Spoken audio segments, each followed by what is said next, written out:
Hey guys, how you doing? I hope you're doing well. Gonna read through the full article. There's a link in the description. Trigger warning. There's a bit of gratuitousness, bit of graphic detail in within the article in regards to sexual abuse. It involves torture. It involves kidnapping of a woman who thankfully escaped.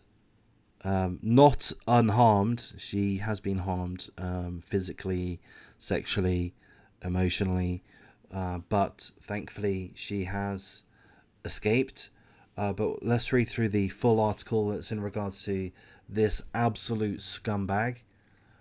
An upstate New York woman was kidnapped and brutally tortured by her estranged husband and his girlfriend for days. Abuse that allegedly included cutting off a finger, sexual assault, and an attempted drowning. Police have arrested 31-year-old Justin Wilson, scumbag of the year, one of them, and 35-year-old Nicole Elmore. Both are accused of kidnapping, sodomizing, whipping, and disfiguring the woman. The 37-year-old victim told investigators that Wilson kidnapped her at gunpoint on New Year's Eve and proceeded to assault her physically and sexually. Wilson allegedly held the woman captive at home and a motel. Here's a quote. "Throughout the entire time I was with Justin, he was threatening to kill me and told me if I didn't kill myself, he would kill me," the woman told police. So, amongst other things, this absolute scumbag was pushing her to commit suicide, amongst other aspects of torture. Wilson allegedly drove the victim to his trailer about 40 miles north of Albany. He then abused her for 6 days, at one point amputating a pinky finger and burning the wound with fire to stop the bleeding. The woman alleges that Wilson also forced her to sleep in a filthy room with a pit bull, choked her until she became unconscious, sodomized her with a baseball bat, whipped her with a cord, and sexually assaulted her. Wilson and Elmore, so again, this is Nicole Elmore, the scumbag's girlfriend. Wilson and Elmore then drove the victim to a motel where the horror continued. It was at the motel where Wilson allegedly attempted to drown the woman in a hot tub and forced her to dip her head in a toilet bowl filled with urine. Wilson also allegedly again whipped her with a cable tied around a wrench and used a ring from her finger to sexually assault her. Thankfully, the victim was able to escape soon after while she was left inside an SUV and he went into a home. The woman ran to a grocery store where she reportedly asked for a cab. Court documents suggest the grocery store employees turned her away, but store officials told the newspaper that they did call a cab for her and they also notified police. They say they asked the woman to put a mask on, and when she refused, they asked that she wait outside. Yeah, I mean, that seems a pretty unfortunate situation there. You're a kidnap victim, you break out, you get to a grocery store, and the grocery store clerks tell you to get out of the store because you're not wearing a mask. I mean, talk about a clown world. Back to the article. "I didn't ask her to leave," said the grocery store clerk. "We actually helped her." Well, you might have helped her. We don't know. We don't know the full story, but it does seem like you gave her a hard time for not wearing a mask. In any case, the grocery store clerk said that the woman had been beaten to a pulp. The grocery store clerk asked the woman repeatedly if she was okay, and she was not really responsive.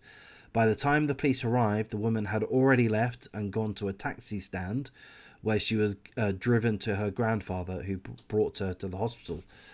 So, Franco, grocery store clerk, the lady who was a kidnap victim, sexually assaulted, sodomized, physically abused, had her finger cut off, She came to your store and you were that helpful that she left. I hope, John Franco, that you give that some thought, mate. Because it seems to me you weren't particularly helpful.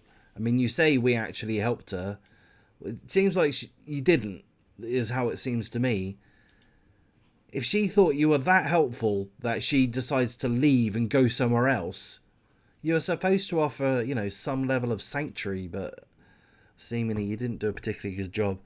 Back to the article, Wilson, the scumbag, and Elmore, the scumbag's girlfriend, have been arraigned on charges of first-degree kidnapping, first-degree assault with the intent to disfigure, dismember, or disable, and first-degree aggravated sexual abuse. Both remain in jail and have pleaded not guilty. The next court appearance is scheduled for February the 7th. Let's hope that they're not given bail. They should not be given bail, in my opinion. Of course, it doesn't matter what I think. I don't. But to me, I mean, these guys are evil. They're absolute scumbags with murderous intent. And they should not be allowed outside of prison, frankly.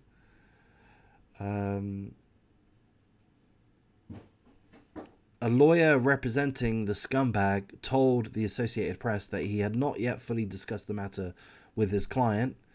And here's a quote: "I've read the allegations. I hope they're not true," said the lawyer. Well, sorry, mate, but, you know, whether or not the allegations are true, it's got nothing to do with your hope, has it? I hope that justice prevails. You know, so I don't know. I don't know what to make of that. I'm not sure if the lawyer should have been speaking with the Associated Press, but what do I know? So yeah, there we go. There's that article there. It's pretty fucking terrible, pardon my French. What an awful piece of shit this guy and his girlfriend is. We can't ignore the girlfriend. Okay, I guess we can assume, and it could be right, it could be wrong, but we can assume this guy was the primary aggressor. The description seems to make it sound that way, seem that way. And the woman that was kidnapped was... They were married, weren't they? Did I read that correctly? Yeah. Scumbag is the victim's estranged husband. They are married currently, seemingly. So we would presume that the scumbag was the main aggressor, but even so, the girlfriend was there, seemingly. She didn't do anything to stop the torture, the sodomy, the sexual assault. You know, so is it fair to call the cheerleader, the girlfriend a cheerleader? Maybe it is. We don't know. But I don't know. She's certainly involved by the look of it. Either way, this is an absolute scumbag. The girlfriend is too. There's that article. Remember to like, comment, subscribe. Check out a live stream should you see it live.